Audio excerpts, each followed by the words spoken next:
کیسی یہ ہوائیں چلی امیدیں تجھ سے جڑی. پاکستان میں طرز حکمرانی پر بات کی جائے تو بڑی بڑی باتیں تو بہت کی گئیں، لیکن عام آدمی اور حکمرانوں کے بیچ دوریاں اتنی تھیں کہ فاصلے پسماندگی میں بدلتے رہے. عمران خان نے درد دل اور ہمدردی کی بات کی تو کچھ عجب سا احساس ہوا. ان کو بھی تو آزما، ایک اور قدم بڑھا.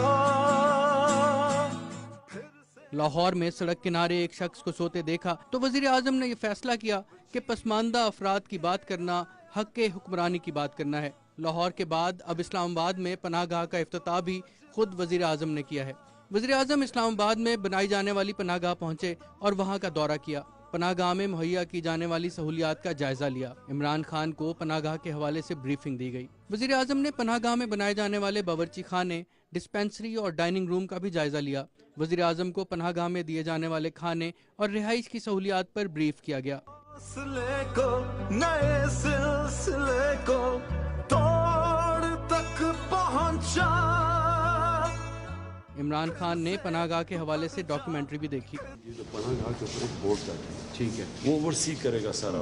وہ بورڈ کا بڑا امپورٹنٹ ہے کہ اسٹینڈرڈ اس کی رکھنی بڑی امپورٹنٹ ہے. پشاور میں ان کے پاس جو کوئی گورنمنٹ بسز ہیں، وہ 2 بسز چلاتے ہیں شام کو.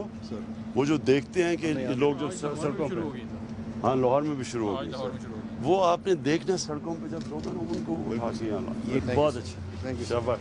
پاکستان میں شاید یہ ایک نیا آغاز ہے، ایک نئے دور کا آغاز، جہاں سب برابر ہیں، عزت و آبرو کے ساتھ زندگی گزارنے کا، جہاں سب پاکستانیوں کو حق ہے، جو ایک نیا پاکستان ہے.